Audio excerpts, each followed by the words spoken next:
Hotep Bakhanyiselwa. Today we are on lesson 4 of our video lessons, and we are continuing with the teachings of Abangoma Abafihliweyo. So be sure to like, subscribe and share. These are timeless teachings. They are very sacred and profound. If you were able to grasp the first set of these teachings, Zabangoma Abafihliweyo, then you are well on your way to high initiation and everything will fall into place.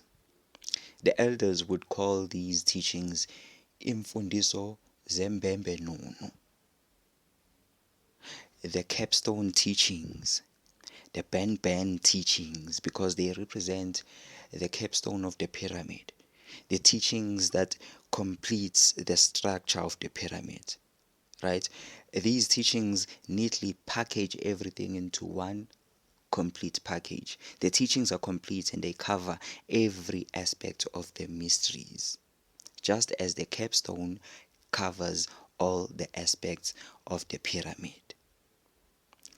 Last time we were discussing the mystery of Idlozi Netongo, and for those who are not familiar with these teachings, they might find it hard to understand them or even accept them, especially since we are using common familiar words like Idlozi Netongo.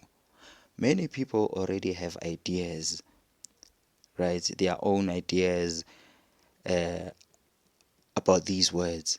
And it's okay, there's nothing wrong with that. Their definitions are not wrong in any way. But since our tribal knowledge is divided into various degrees of initiation, right, it means there are certain words that are used differently in accordance with your level of initiation. As I said, the knowledge was divided into two, just to simplify it. It's the same with different careers that we have today, right? When you enter any field of study, your textbook will be filled with redefinitions that come in a form of jargons. The jargon is the specific language used within a given field. Sometimes they use common words that are redefined according to the language of that field. So for example, in civil engineering, a plant, P-L-A-N-T, is a place where construction is taking place, right? But this everyday word also means something entirely different in our everyday language, right? So in order for us to understand these redefinitions, we must put aside our preconceptions, our day-to-day understanding of these words. To understand the teachings better, we must first redefine these words, and we cannot replace these words with any other words, otherwise we find ourselves lost in contradictions. It's easy. The nature of the teachings themselves is complete, and they have their own definitions, which makes it easy to relay these teachings. These teachings are a complete structure, and changing one aspect can change everything. So rather than changing the words, it's better to redefine them, right?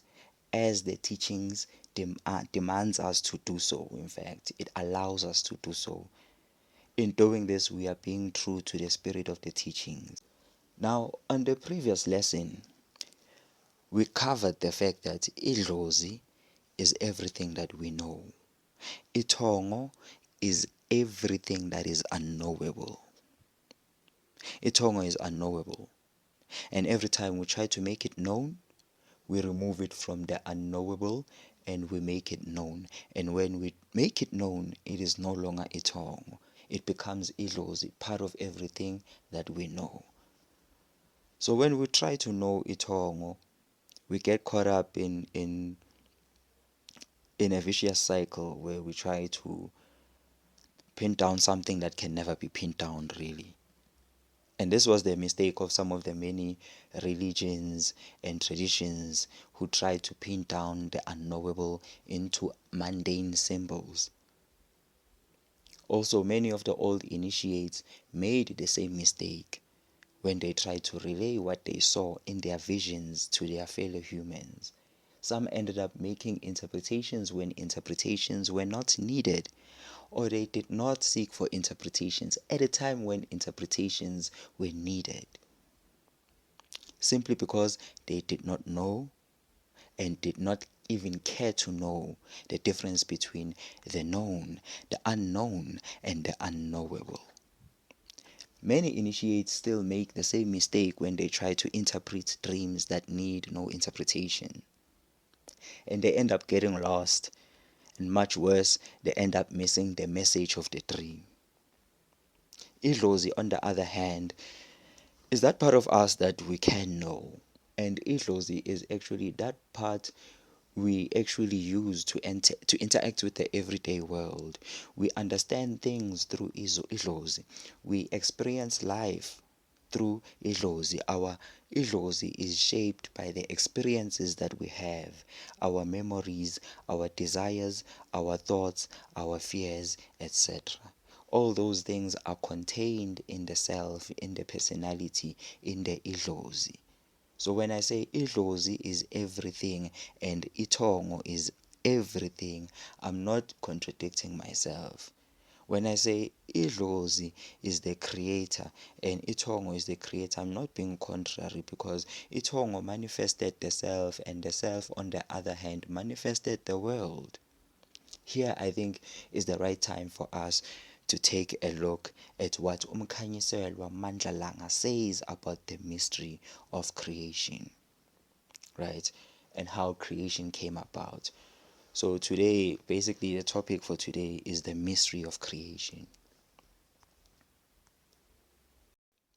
So uMandlalanga says, in the beginning of a cosmic cycle, the itongo first manifested in all grades of mind, downward into all the grades of matter. But at first, both mind and matter were unindividualized. When, how, or why, only the itongo can know. This is now the unknowable. You see how they are actually acknowledging that this we cannot know. It is unknowable. Only the itongo can know. Individuality began in the highest planes of mind, those planes which touch on pure spirit. Understanding of what occurred is best gained by the following conception. Think of the cosmos, just before individuality began, as a vast amorphous ocean of mind and matter. Its surface ripples and upper reaches those planes of mind which touch on spirit, growing denser and denser, downward till matter in etheric form is reached, downward till ether becomes gas, which may be likened to the mineral charged lower strata of the ocean, downward till gas becomes liquid, muddy water, finally into solids, thick mud. Right? The beginning of individuality in this cosmic ocean may be likened to the starting of myriads of tiny whirlpools among the ripples of the surface, the spiritualized mind. These whirlpools, under the force of a growing flood tide, extended deeper and deeper till at last all strata were involved in the swirl. Thus we have individuality set up, extending from spiritual mind to the physical plane. The whirlpool on the surface represents the birth of the soul.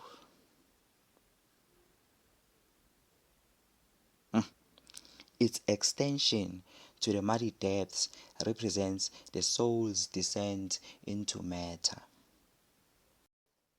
In matter, the soul has reached the aphelion of its cycle, and now it begins its long, slow return journey.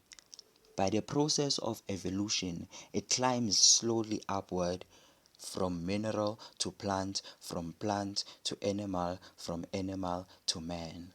through all grades and states of human development, shaking off slowly and painfully as it climbs the gross accretions gathered during its descent. Up through the lower mind to the higher, it climbs, till at last its cycle is complete. It merges with its source, the eternal, and ceases to be individual, being one with the all. So from Mandlalanga we learned that before individuality began, Idlozi neThongo were one. Mind and matter were one. Cause and effect were one. All duality was in oneness, and all opposites were one. Good and evil were one. Up and down were one. Light and darkness were one. When this oneness was so, how this oneness was so, why this oneness was so, is unknowable. Only the Eternal can know.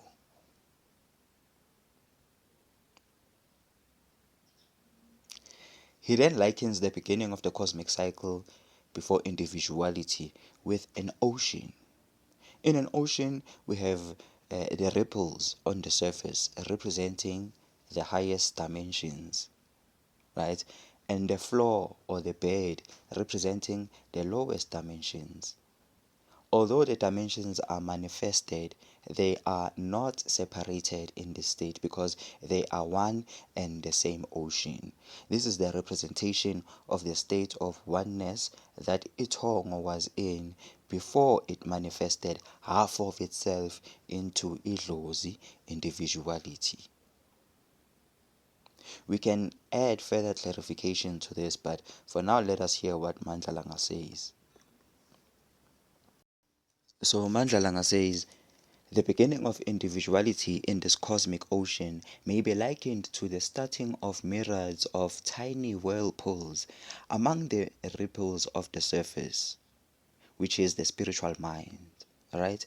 These whirlpools, under the force of a growing flood tide, extended deeper and deeper till at last all strata were involved in the swirl. Thus we have individuality set up, extending from spiritual mind to the physical plane. Alright?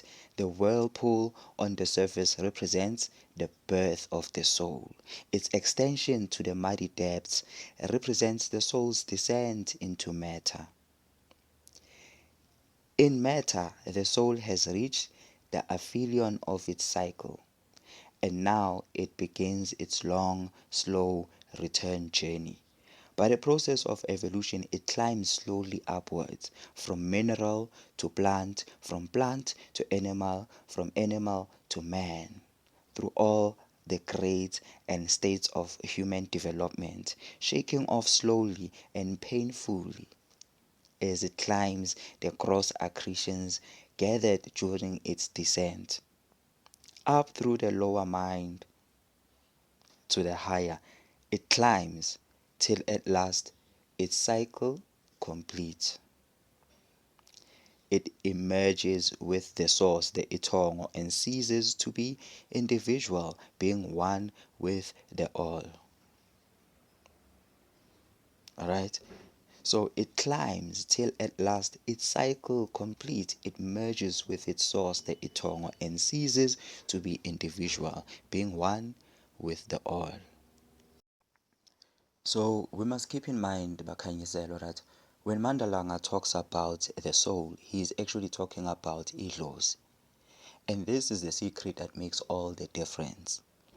The author did also give us this code when he pointed it out at a time when he was talking to Umankanyezi, do you remember? Now, from this teaching from Umandlalanga, we learn that individuality can be likened to myriads of whirlpools that begin from the surface, which represents the highest dimensions, the spiritualized mind. From the surface, the whirlpool swirls as it goes deeper into the lower dimensions until it reaches muddy water and finally thick muddy water. This thick mud is what we know as our physical body. It represents the creation of the physical world. After this descension of Idlozi, there is also a return journey where Idlozi returns to the higher worlds until it reaches back into the unity with Itongo. Idlozi moves from the lowest levels from mineral to plant to animal to human and finally to Itongo. At this state, Idlozi becomes what it really is, Itongo. When the Idlozi is one with the Itongo, this is when now we can say you have attained the state of Ubutongo, to be one with the Itongo. You have attained consciousness on the plane of the real self. Another interesting thing is that Mandlalanga says the birth of Idlozi, the soul, happens at the beginning of the whirlpools, meaning in terms of the birth of Idlozi, it doesn't really begin in birth, right? You remember when I said, and we also quoted from Credo Mutwa, that Idlozi begins at birth, right? But we get here from Mandlalanga that it actually begins, the creation of Idlozi begins at conception.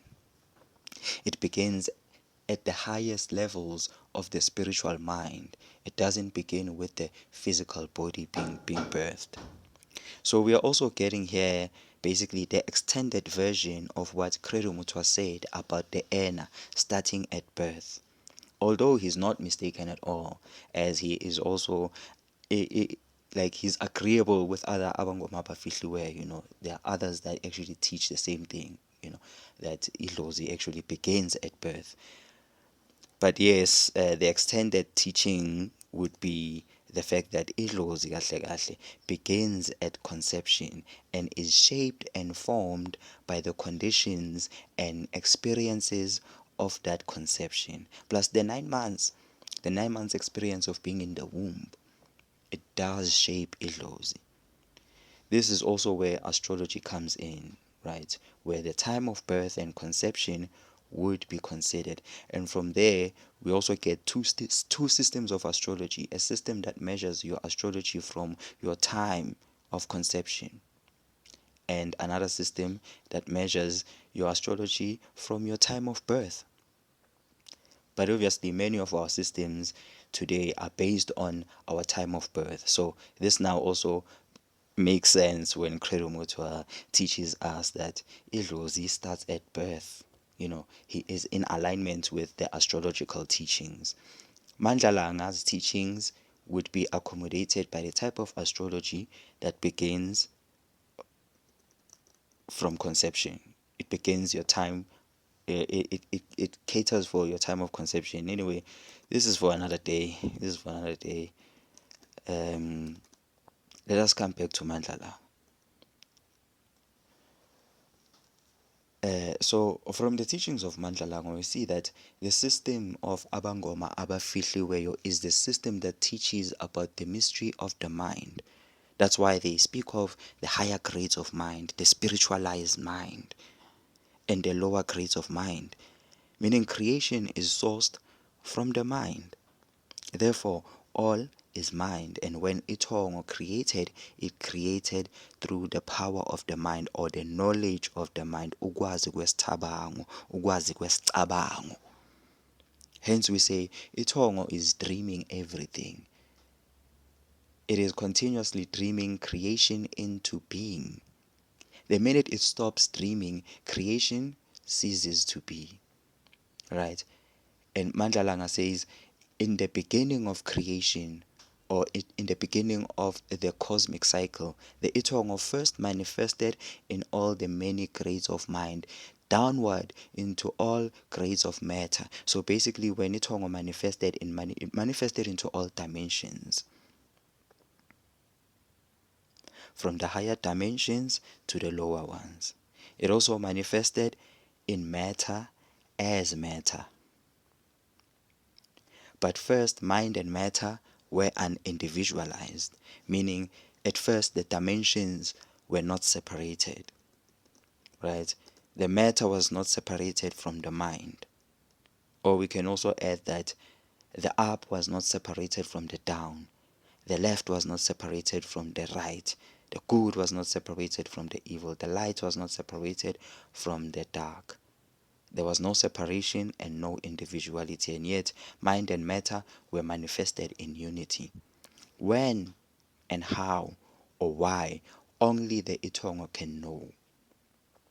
Meaning, when this was so, how this was so, why this was so, is unknowable. Only the Eternal can know.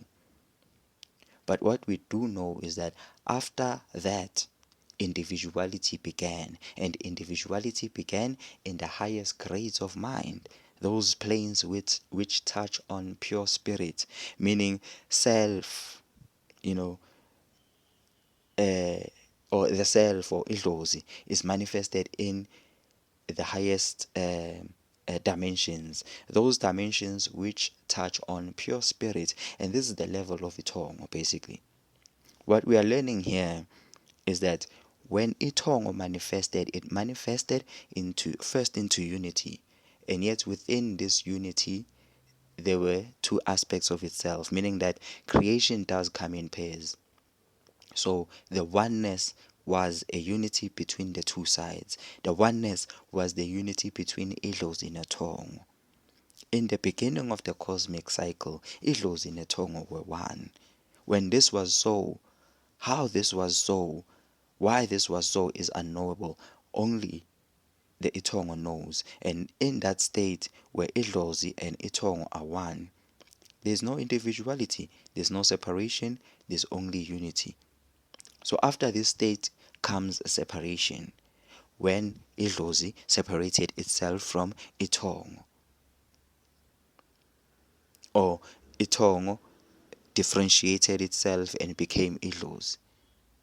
It then became individualized. It knew itself and it uttered its first words, which were, I am that I am. The I am in us is the Idlozi, our individualized aspect of ourself, or our individualized aspect of Itongo. The Umvelinqangi, the first appearance or the first self, the God self, that part of ourself that was created when God created itself.